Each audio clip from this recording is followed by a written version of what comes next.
Got a car question you need answered? Send it to Naked Wheel Talk every Thursday on 947 Drive with Tando. Msizi James tackles your car questions with help from Naked's experts to help you make smarter decisions about your ride. Post your questions on 947's Facebook or X page. Naked Wheel Talk every Thursday on 947 Drive with Tando. We do it every single Thursday. It's Naked Wheel Talk on 947 Drive with Tando. We cover your car, home, and stuff in seconds. Get naked. What are we chatting about today, James? Well, before we get into that, just another reminder that Naked, you should know by now, is the insurance app that gives South Africans all of the cover with none of the hassle. I'm talking about instant comprehensive car insurance, faster, easier claims, 24/7 roadside assistance with lower premiums. All you have to do is visit naked.insure right now. That's naked.insure and get a quote in 90 seconds and see how much you'll save. So, cover your car, your home and stuff. Get naked. Naked Financial Technologies is an authorized FSP. Kumbi M is in the building. What is a Thursday without a kumbi? Nothing. You know how when seasons change, we all start to feel sick. It affects us, Yeah. Hay fever, the cold starts to come around. Well, I know that this change of season and going into winter doesn't just affect us as humans. It also affects our cars in a real way. I remember when I was younger and I grew up in a very cold place and they would say, hey, make sure that you start the car early and let it run before using it. Yes. That was back in the day. I don't know if we still have to do that. But what effects does the winter have on our cars? So just like us, Tando has been sick, and I'm glad you're sitting so far away. Yeah, that's why I'm sitting here today. The winter also affects cars, and the first thing, right, is the battery. And I know a lot of people will notice that if you have always had a weak battery, you will notice that your battery will die in the winter. And that's just because of the efficiency of the battery. So you need to always make sure that it's always warm. So always try and make sure that you're running your car much longer. Even when you get home, just leave it running a bit longer. If people park the cars outside, you'll notice that your battery will essentially die. Are you warming up the battery or the engine? So it's kind of two-part, right? Okay. So you will warm up your engine mostly because the oil gets thicker. The oil gets thicker. If you drive a diesel car, the diesel also tends to thicken up. That's why the diesel car owners will start their cars up and will run for like 5-10 minutes just because it needs to kind of get a little bit thinner again. But right now, I think there are a lot of refinery companies that are making sure that their oil viscosity levels are a bit, whether it's winter or whatever it is, it's right. That's why it's also important to check that the oil you're buying for your car when you do go for service and maintenance, that is the right oil. Don't just buy any oil, right? And then with the battery, it needs to always be warm. And also, some of the lids will have corrosion on it, so it'll always freeze overnight. They have corrosion. It becomes real. So it's not an overnight thing. Sometimes your battery has always been weak. So if you right now in winter, go and test out your battery. Check them and take them to battery stores. They'll test out your battery, how strong your battery voltage still is on your battery for free.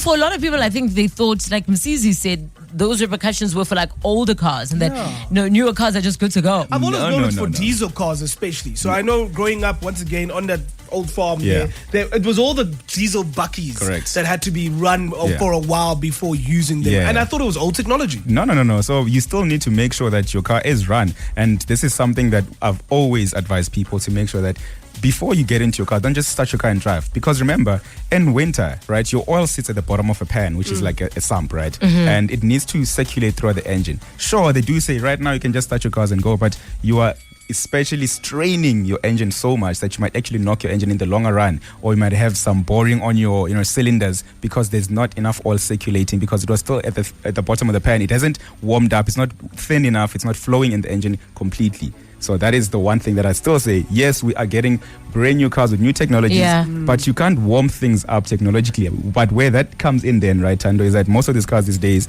they actually have an app where you literally just go into your car, preheat your car. Even which car is this one? You've seen BYDs. No, she can't. She's got a very fancy car. But I remember my BM, we could do that. Where you could start the surely it's not that fancy then if I can't do that from my house. No, those fancier cars like to keep everything very standard. That's the problem. But I know exactly what you're talking about. Yeah. I had it on the BMW app where you could start your car, keep the windows down or up depending on the weather, and start the aircon or whatever it may be. So these are just some of those things. And also there's going to be increased fuel consumption in the winter. I was about to ask, right? So, we believe that air conditioning or whatever, it's up petrol. Does the same apply when we're putting on the heater in our cars? So this is not because of the air conditioning whatsoever or the heater, right? This is just because the engine is taking longer to operate actually, and because it's still cold. Imagine if you stay in an apartment block and you're parking your car outside. This Saturday is going to be -1 degree, right? So you can imagine your car is made of it's a steel box or aluminium Shame. or whatever it is. It's going to freeze up, and your engine is a block. It's an actual steel.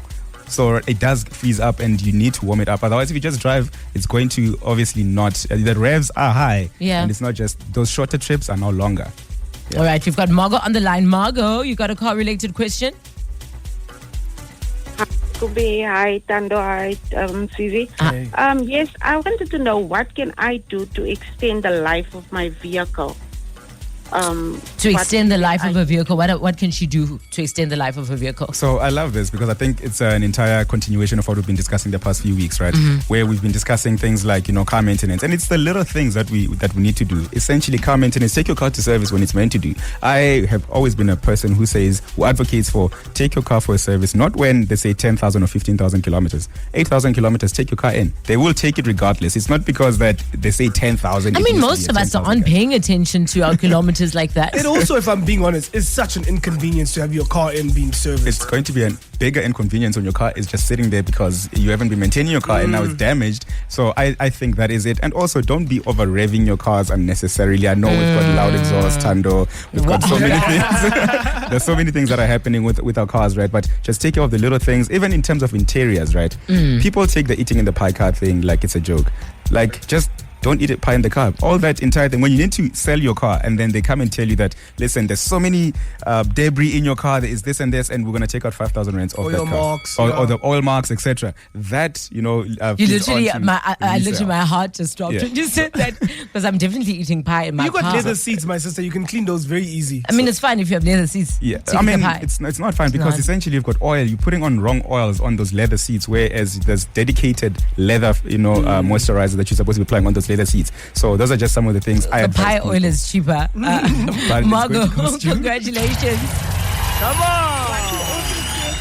Enjoy What you it. also said about warming your car, that's also so important. I also didn't know that I'm supposed to do that. Yeah, do that, Margot, so that your car can live longer. Your bank account is also smiling. 1,000 rands, courtesy of Naked Car Insurance. Kumbi, always so enlightening. Today I learned I mustn't eat in my car. I mean, you should have known that a long time ago. Yeah, but we're always on the move, guys. Like, we're always on the move. It's always one thing and the other. So now I must starve. No, don't eat a pie. The problem is a pie. You can eat a wrap. Eat a fruit or something. Yeah. Okay. Or don't eat pies in general, Don't eat maybe. it all in the car. You know what I mean? Exactly. Naked Wheel Talk on 947 Drive with Tando, powered by Naked, the easy insurance app that gives South Africans instant comprehensive cover at lower premiums. You can visit naked.insure. Get a quote in 90 seconds. See how much you'll... Got a car question you need answered? Send it to Naked Wheel Talk every Thursday on 947 Drive with Tando. Mcz James tackles your car questions with help from Naked's experts to help you make smarter decisions about your ride. Post your questions on 947's Facebook or X page. Naked Wheel Talk every Thursday on 947 Drive with Tando.